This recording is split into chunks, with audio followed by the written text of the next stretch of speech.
Salut à tous, c'est Motargeek pour WeRFPV. On se retrouve pour la deuxième partie de la review du Diaton Taycan, donc en version HD 6S que j'ai monté moi-même. Donc je vais vous montrer comment j'ai installé tous les composants dans ce châssis un petit peu étriqué, même si on a pas mal de place en longueur.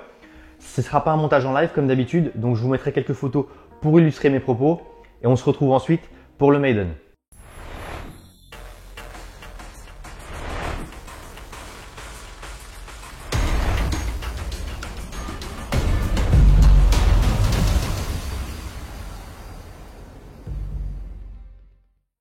Donc voilà le fameux Diaton Taycan monté.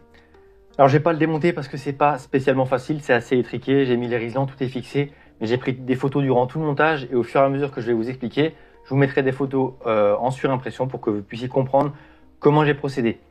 Tout d'abord ce que j'ai fait, c'est que j'ai installé donc les ESC tout seul. J'ai fixé les moteurs avec seulement 2 vis. Là j'ai les 4 vis, mais j'ai commencé avec 2 vis et j'ai tiré les fils donc avec leur longueur maximum. Je les ai mis à peu près au niveau définitif et je les ai coupés avec un tout petit peu de marge. J'ai fait ça pour les 4 moteurs. Donc les moteurs, pour rappel, ce sont des Xing 1408 à 2800 kV puisque ce sont des moteurs en 6S. Les hélices installées dessus, ce sont les Gemfan D75. J'ai aussi les HQ Prop Duct à tester. On va commencer par celle-ci. Une fois que j'avais les fils donc à la bonne taille, ce que j'ai fait, c'est que j'ai dévissé les moteurs. J'ai tiré les fils par ici. J'ai remonté la stack de SC, je l'ai posé là pour fixer avec du scotch d'électricien de peintre tout simplement qui en même temps protège l'électronique des éclats et des éclaboussures d'étain. Et ensuite j'ai tiré le fil des moteurs, j'ai fait mes soudures de ces deux moteurs ici et ensuite inversement j'ai retiré les moteurs, je les ai revissés, j'ai dévissé ces deux là, j'ai tiré les fils donc le moteur il vient se coller jusqu'ici et en posant les ESC là j'ai pu faire les soudures facilement. Ensuite, voilà, j'ai fixé les moteurs, les ESC étaient prêts. Les ESC, dans un premier temps, j'avais en tête de monter le Cadix Vista au-dessus donc de l'AFC.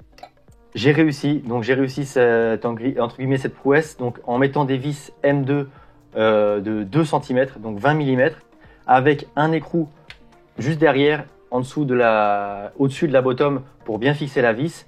Et là, contrairement à ce qu'on peut voir, où j'ai 2 O-rings, le montage par défaut chez Diaton, c'est 2 O-rings en dessous et 2 O-rings au-dessus des ESC. Ça ne tenait pas en hauteur, donc j'avais mis seulement un écrou métal, un O-ring, les ESC, 2 O-rings, l'AFC, parce que sinon, de toute façon, si on ne met pas 2 O-rings entre les deux, à moins de pivoter l'AFC, les connecteurs se touchent. Donc il faut forcer au minimum 2 O-rings. Le problème, c'est que si je pivote l'AFC, j'ai plus l'USB accessible sur les côtés. En parlant d'USB, je vous mettrai des références. J'ai acheté des petits adaptateurs à 90 degrés en USB micro et également en USB type C puisque j'avais prévu de mettre la Cadix Vista accessible ici aussi. Donc en faisant ce montage-là, donc avec seulement un O-ring en bas, un écrou, j'ai pu mettre par-dessus l'AFC au lieu de mettre des petits écrous là. J'avais mis des entretoises en métal. J'ai posé le Cadix Vista dessus et j'avais vissé par le dessus avec les vis d'origine de la stack de chez Diaton qui faisait pile poil la bonne taille pour aller se visser suffisamment dans les entretoises que j'avais mises. Ça passait nickel, seulement il me restait même pas 2 mm entre le Cadix Vista et la top plate. Le strap d'origine qui mesure je crois 1,7 mm, il passait, ça frottait légèrement, mais je me suis dit que d'un point de vue refroidissement c'était pas l'idéal. Et également que ça faisait beaucoup de poids sur la stack, je voulais pas que ça bouge. Je me suis dit qu'en cas de crash, ça pouvait aller tout abîmer. Enfin, c'est des réflexions que je m'étais faites, mais j'ai posé la question aux collègues et il y a donc Lexus et Jérôme qui m'ont dit que franchement, ils verraient mieux la stack à l'arrière ou à l'avant. Donc du coup, ce que j'ai fait, c'est que j'ai remonté la stack Diaton avec le montage d'origine, donc 2 O-rings en dessous des ESC, 2 O-rings au-dessus, et les stand-off soft mountés de l'AFC avec par-dessus 4 petits écrous pas trop serrés. Donc voilà, là on est sur un montage soft mount d'origine, pas trop serré, voilà, qui devrait éviter légèrement les vibrations. Je vous le montre très rapidement puisque de toute façon, je vous mettrai des photos. Là on peut voir en dessous que j'ai décalé l'autocollant. C'est juste pour protéger un tout petit peu, même si du papier, j'aurais peut-être dû mettre du scotch d'électricien parce que j'ai soudé les alimentations des 2 condos que j'ai mis en dessous des pads des ESC, ça met de la pictelle de la ST60. Ça m'évite de venir coller trop de fils ensemble et de faire des gros pâtés qui sont pas forcément très jolis. Aussi, un truc auquel j'ai pensé rapidement avant d'attaquer le montage du Vista sur sa position définitive, c'était de mettre donc soit la FC à l'arrière. FC à l'arrière, il fallait que je la pivote, puisque si je veux avoir accès à l'USB, il fallait que je le mette à l'arrière. Ceci dit, accéder à l'USB par l'USB à l'arrière, comme vous pouvez le voir, c'est pas simple. Et en plus de ça, le connecteur passait le long de la mousse ici, donc on peut plus utiliser le connecteur. Il fallait souder les ESC à la FC. C'était pas génial. Les ESC à l'arrière, eh ben, on se retrouve avec un problème de pigtail. Si je mettais la pigtail vers l'avant, donc on avait le connecteur des ESC à l'arrière, qui était trop court pour aller jusqu'à la FC. Bref, c'était un vrai casse-tête comme ça. J'ai préféré laisser la stack au milieu. C'est ce qu'il y a de plus simple. Et donc le Vista, câble d'origine, il m'aurait fallu que je le mette à l'arrière. Sauf que j'avais le câble de seulement 8 cm, je crois, donc le petit câble qui ne me permettait pas d'aller à l'arrière.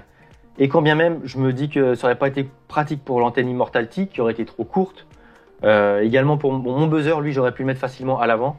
On peut voir juste en dessous, j'ai un V-Fly Finder, le V2, avec le bouton accessible juste ici, parce que perso, j'aime pas jouer de la lipo pour le faire arrêter de sonner. Donc les deux sont posés les uns sur les autres avec du gros scotch double face entre guillemets en gélatine, une espèce de gros caoutchouc, donc ça soft mount et ça isole quand même bien les deux.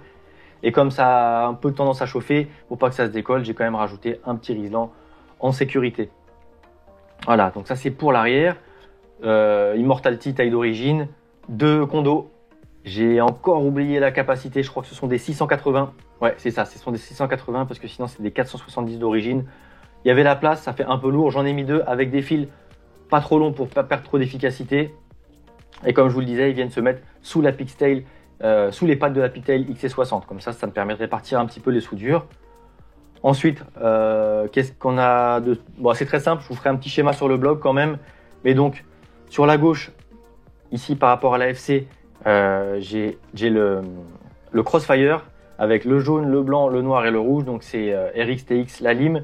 Et à droite, les 4 fils du VTX. Donc tout est simple à accéder. Sur le côté, j'ai le buzzer. Et donc comme c'est un buzzer autonome, on retrouve ici la masse pour pouvoir le charger. Et là, c'est le plus et le moins de contrôle.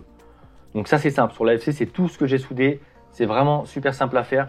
Je vous mettrai quand même les paramètres de Betaflight pour le Cadix Vista, mais il n'y a rien de plus simple. Il faut trouver le bon URT, activer le MSP et le bon baud rate, la bonne vitesse de transmission. Donc ça, c'est vraiment très simple. Donc ça, c'en est tout pour l'arrière. Et ensuite, donc à l'avant, j'ai mis le Cadix Vista. Et le Cadix Vista, mine de rien, il est assez épais et c'est pas facile de s'en sortir avec des vis M2 à la bonne taille. J'ai différents kits que j'avais achetés sur Banggood, Amazon. Aucun kit n'avait des vis en plus long que M2 par 20. Jérôme a eu le même problème et en M2 par 20, on ne peut pas le soft monter avec 2 O-rings en dessous et 2 O-rings au-dessus. Il faut juste mettre 2 O-rings en dessous, donc comme là j'ai fait, je ne sais pas si on le voit, de toute façon je vous mettrai le montage. Donc 2 O-rings en dessous et un écrou et ensuite on n'a plus de place. Là j'ai tout simplement mis des M2 par 25, donc de 2,5 cm que Lexus m'a filé. C'était du spare de son Tyro, je crois, la stack de son Tyro, qu'on a testé aussi sur la chaîne. Je vous remets la petite fiche quelque part là-haut. Et donc voilà, c'est super pratique avec ça, parce que du coup on peut soft monter, et en plus de soft monter, j'ai la place de rajouter une petite plaque ici en 20 par 20 pour venir poser, comme vous avez peut-être pu le voir sur les réseaux sociaux, ma future plaque de contrôle des LED, puisque je vais le passer en version ELF, je crois qu'il l'appelle chez Diaton. Donc la version avec les ducts transparents et des LED tout du long, et donc des LED pilotables avec Betaflight. Donc ça va rajouter un petit peu de poids. Parlant de poids, donc dans l'état, avec la top plate, toute la visserie est prêt à voler sans support de GoPro.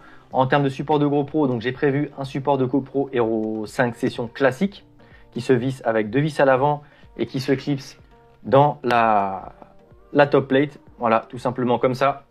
La plupart des supports sont comme ça, sauf celui-ci qui est prévu donc pour la Hero 5 session toujours, mais avec un usage Realty Digo. Donc ça, j'ai prévu de tester, je vous ferai un retour là-dessus.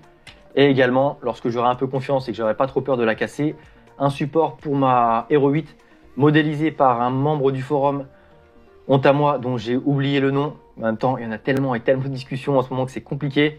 Il a fait plusieurs itérations, il l'a modifié à ma demande et celui-ci est vraiment pas mal. Peut-être un petit peu lourd, je crois qu'il pèse 24 grammes.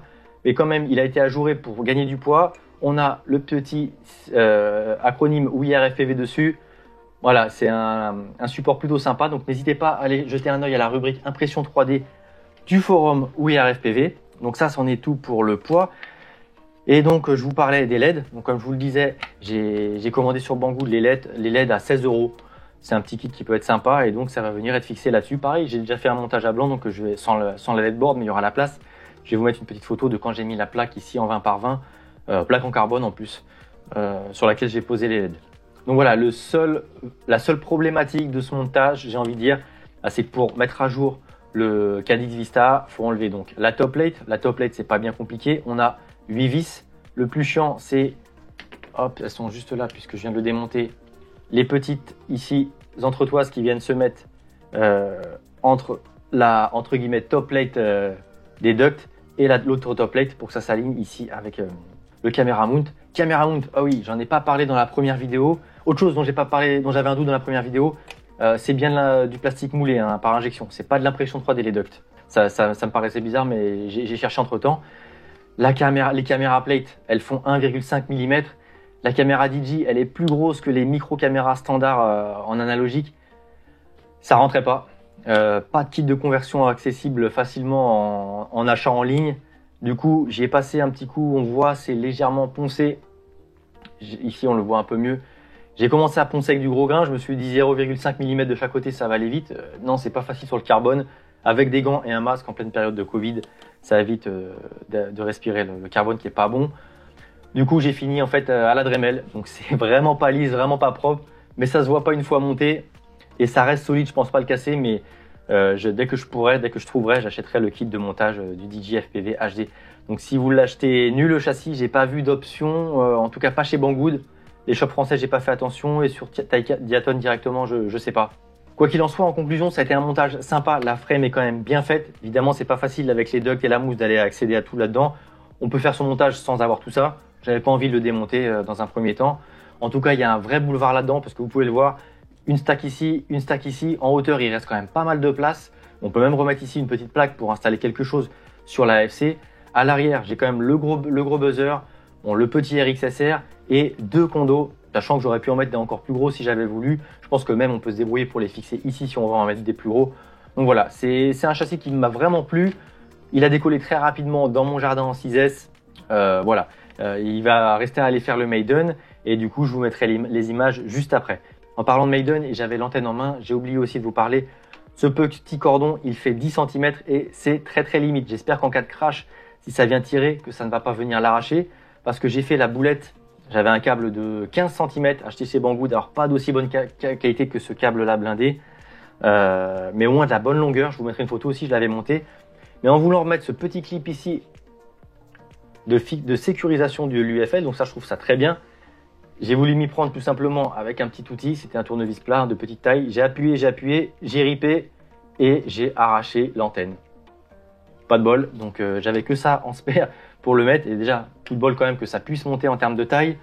Le seul problème, c'est que j'ai remonté tout ça sans fixer cette petite vis juste là, donc qui vient retenir ici la fixation, qui ici est fixée par un petit picot, et je l'ai perdu. Du coup, j'ai dû en piquer une de la stack juste là, qu'on voit à peu près à la caméra. Et ce ne sont pas des vis en M2, et j'avais pas de M1, j'avais pas de M1,5, et je ne sais même pas si c'est du 1,4, 1,5, 1,6. Mon pied à coulisses, il hésite entre 1,4 et 1,5.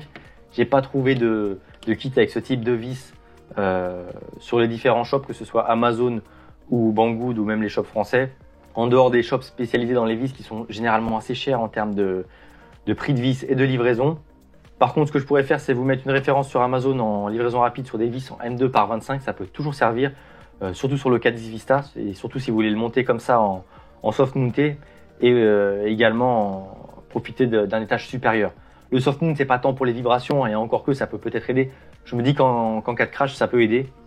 Et donc voilà, mine de rien, je pensais pas que ça dure aussi longtemps sans démonter le quad. On a déjà dépassé largement les 10 minutes de vidéo. Du coup, je vous laisse tout de suite avec le Maiden et j'espère quelques autres images de vol avec différents tests de réglage d'EMU Flight et de caméras HD et aussi FPV HD. Donc en résumé, ce Taycan, c'est un châssis qui est vraiment très chiadé. Encore une fois, ça a été un plaisir à monter et j'ai pas de réelle critique à lui faire.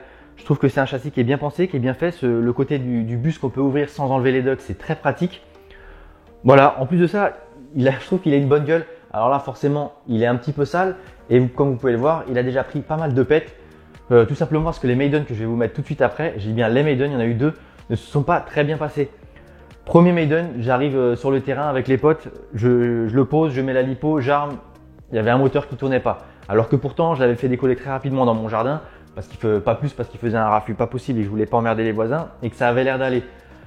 On s'est mis dessus, on a enlevé la top plate, on a regardé un petit peu ce qui se passait et on s'est vite aperçu que la nappe, donc la nappe c'est celle-ci, la petite nappe rouge qui est fournie d'origine avec le combo Diaton Mamba. À peine on faisait ça, la nappe partait, il n'y avait même pas de résistance, on pouvait l'enlever à la main très facilement, mais elle pouvait aussi bouger avec les vibrations.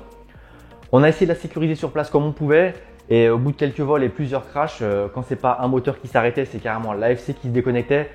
Bref, j'ai préféré arrêter le massacre. J'ai volé avec d'autres quads et quand je suis rentré chez moi, j'ai utilisé la deuxième nappe qui est fournie par Diaton. Donc c'est une nappe qui est blanche, qui est un petit peu plus longue donc, que cette nappe rouge. Et celle-ci, clairement, la nappe blanche, quand on la met, quand on l'insère dans les connecteurs, que ce soit côté FC ou côté ESC, eh ben, elle tient beaucoup mieux que cette foutue nappe rouge. Il y a Jérôme qui m'a dit également qu'il était au courant, qu'il avait entendu pas mal de personnes se plaindre de ces nappes justement qui ne tiennent pas sur les Mamba. Lui, il soude tout. Personnellement, je trouve pas ça pratique quand on a les connecteurs, hein, même si clairement c'est plus efficace en soudure. Puis là, j'avais pas envie de tout ressortir pour tout souder. Donc j'ai mis la nappe blanche, j'ai fait mon Pablo, je l'ai sécurisé à la colle chaude côté ESC et côté FC. Et j'ai pu faire le second maiden qui s'est très bien passé au niveau de la nappe des ESC, sauf que j'ai craché tout seul hein, comme un grand. Et en crachant, comme je vous le disais sur le banc, l'antenne, elle a bougé. Et du coup, le support en TPU a fait son rôle, il a absorbé le choc. Mais l'antenne qui était trop courte a été tirée et elle s'est arrachée côté Cadix Vista au niveau de l'UFL. Je m'en suis pas aperçu tout de suite, j'ai essayé de revoler et je rageais parce que j'avais une réception qui était pas bonne. Et bien en fait j'ai quand même fait quelques minutes de vol en 700 mW sans antenne et le Cadix Vista semble s'en être sorti. Donc voilà, cette review se passera forcément en 3 parties puisque là il n'y a pas beaucoup de vols et principalement des vols filmés en Hero 5 sessions avec le DVR. Du masque DJI, donc je vous mets tout ça après. Et donc la prochaine vidéo, ce sera très certainement une vidéo un petit peu tuning parce que c'est pas encore parfait. En parlant de tuning, j'ai oublié de vous le préciser. J'ai fait le premier maiden, donc la première session maiden, donc c'est le premier spot que vous allez voir juste après. J'ai eu la mauvaise idée d'appliquer un preset de Hemi-Flight. J'utilise très rarement des presets, même si parfois ça fait gagner du temps en tuning. Je préfère partir de zéro et avoir un truc qui est vraiment adapté au quad.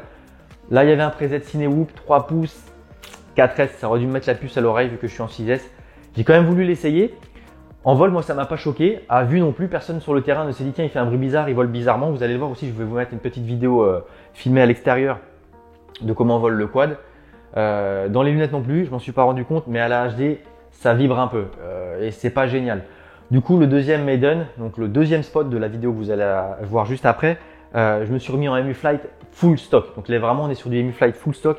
Et il y avait du vent, à savoir qu'il y avait beaucoup de vent sur les 2 sessions. Et le châssis, il y a vraiment beaucoup de prise au vent.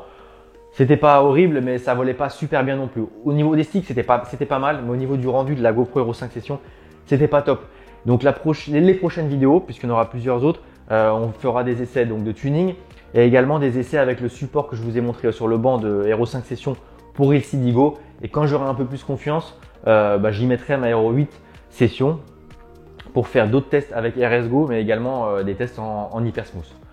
Donc voilà, sans plus attendre, je vous mets les 2 maiden et je vous dis à très bientôt sur la chaîne. C'était Motard Geek pour We Are FPV.